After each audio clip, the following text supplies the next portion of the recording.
काय सांगा? सेवा विकास बँक ही 22 नोव्हेंबरला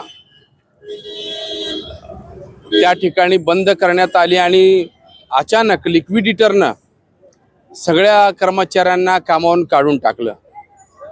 आज या गोष्टीला 3 वर्ष झाली आणि हे सर्व कर्मचारी सप्टेंबर महिन्यामध्ये सप्टेंबर 2025 ला राष्ट्रीय श्रमिक आघाडीकडे आले, आमच्या संघटनेकडे, आणि त्यांनी त्यांची व्यथा मांडली की आम्हाला 60,000, 50,000, 70,000 असे पगार होते। आमचं आयुष्य या बँकेवरच, आर्थिक परिस्थिती आणि घराची सर्व परिस्थिती याच्यावरच अवलंबून आहे। आमच्यावर कर्ज आहेत आणि अचानक बँक बंद झाल्यामुळं आमचं आयुष्य त्या ठिकाणी उद्ध्वस्त झालेलं आहे। तर त्या अनुषंगानं ही बँक जी बंद करण्यात आली ती क्लोजर करताना आणि कामगारांना, कर्मचाऱ्यांना कामावून काढताना महाराष्ट्र शासनाची परवानगी त्यांनी घ्यायला पाहिजे होती।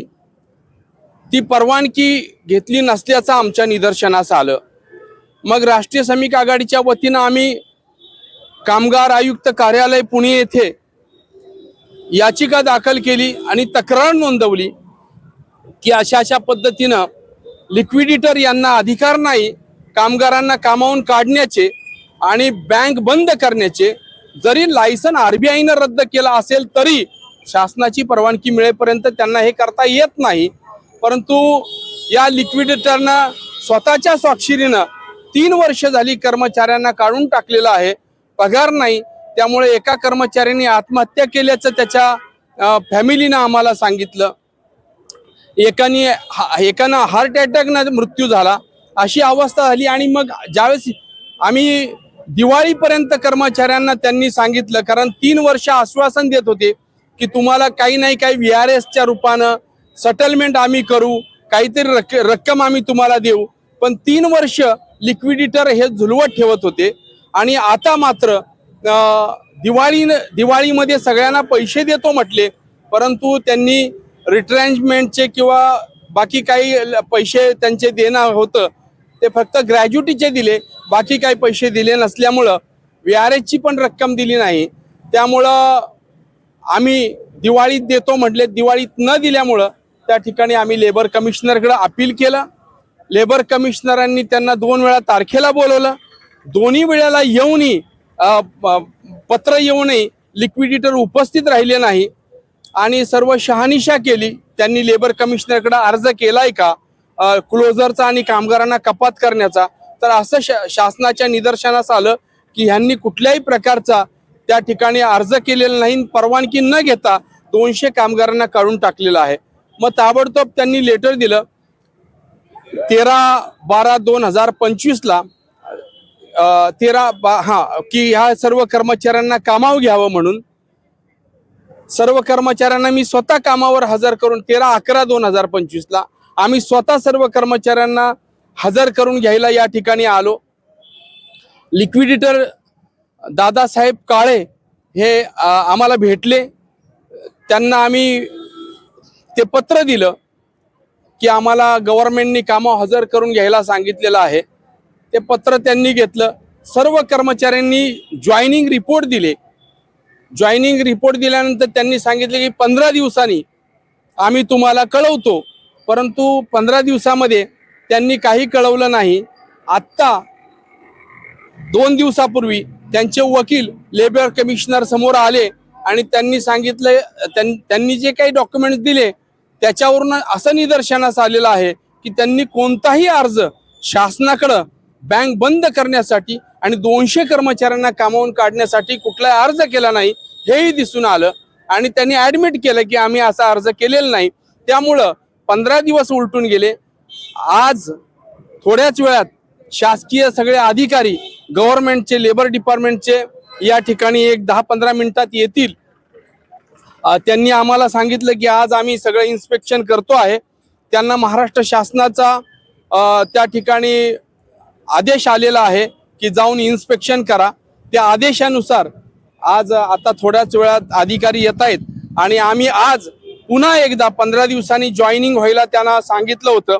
त्यानुसार आज आम्ही हजर होणार हे कळल्याबरोबर आता काल रात्री ताबडतोब 3 वर्ष चक्रा मारतायत लोक पैशासाठी की आम्हाला कॉम्पेन्सेशन द्या, काहीतरी पैसे द्या. तर आम्ही आता 3 वर्षाच्या वेतनाची मागणी केली आहे. सरकारने आमची मागणी मान्य केली आहे की 3 वर्षाचं वेतन द्या, कारण तुम्ही कुठलीही परवानगी न घेता शासनाची या लोकांना काढलंय कामावून, यांना 3 वर्षाचा पगार द्या. आनंदाची गोष्ट म्हणजे आज शासकीय अधिकाऱ्यांची त्या ठिकाणी तपासणी होणार आहे आणि आम्ही येणार आहोत हजर व्हायला. हे कळल्याबरोबर त्यांनी प्रत्येकाच्या अकाउंटवर 2 लाख 3 लाख अशी अमाऊंट टाकली आहे. त्यामुळे कर्मचाऱ्यांमध्ये सगळ्या उत्साहाचं वातावरण आहे. आज 3 वर्ष चक्रा मारून 1ही रुपया या कर्मचाऱ्यांना मिळाला नाही. आत्महत्या करण्याची वेळ आली. त्यामुळे त्यांच्या चेहऱ्यावर आपल्याला सगळ्यांचा आनंद दिसतो आहे. आता लवकरच 3 वर्षाचं पेमेंट जे आहे ते त्या ठिकाणी त्यांना द्यावं लागणार आहे आणि या कर्मचाऱ्यांना कामावर देखील घ्यावं लागणार आहे. आता ही बँक बंद करण्याचा अधिकार लिक्विडेटरना नसताना देखील त्यांनी बंद केली आहे. जर 15 दिवसामध्ये त्यांनी काही केलं नाही तर गव्हर्नमेंट त्यांच्यावर खटले दाखल करेल लिक्विडेटरवर, बेकायदेशीर क्लोजर म्हणून. ती एक प्रोसिजर आहे, ती पूर्ण होताच जर नाही घेतलं तर आम्ही मुंबई उच्च न्यायालयामध्ये धाव घेणार आहोत. आता थोड्याच वेळात अधिकारी येतील, आपण त्यांच्याशी सुद्धा बोलू शकता. आपण मागे सर्व पत्रकार बांधवांनी जे सहकार्य केलं आणि सगळ्या या विषयाला गांभीर्याने घेतलं, त्यामुळंच आज सगळ्या कर्मचाऱ्यांच्या खात्यावर पैसे पडलेले आहेत. सरकारनं सुद्धा दखल घेतलेली आहे असं मला म्हणायचंय. सर्व शहरातल्या 1 लाख ग्राहकांचं या ठिकाणी कल्याण होणार आहे. ही बँक इथल्या जवळपास 8,000 व्यापाऱ्यांशी जुडलेली आहे. ज्या व्यापाऱ्यांच्या कष्टातून ही बँक उभी राहिलेली आहे, पुन्हा एकाच्या कष्टातून नाही. त्यामुळं व्यापाऱ्यांमध्ये सुद्धा आनंद आहे आणि आपल्याला सांगायला आनंद वाटतो, रविवारी 7 तारखेला जनरल बॉडी सर्वसाधारण सभा हे सभासदांनी देखील बोलवलेली आहे. बँक सुरू करण्याचा ठराव देखील होत आहे. जर इथून पुढची भूमिका इलिगली क्लोजरचे एकदा आज इन्स्पेक्शन झाल्यानंतर त्यांना तो रिपोर्ट देतील बँकेला आणि तो दिल्यानंतर त्या जेवढे 3 वर्षाचा पगार आहे त्याच्यावरती 9% व्याजानं व्याजासकट पगार त्यांना द्यावा लागणार आहे. यशवंतभाऊ भोसले.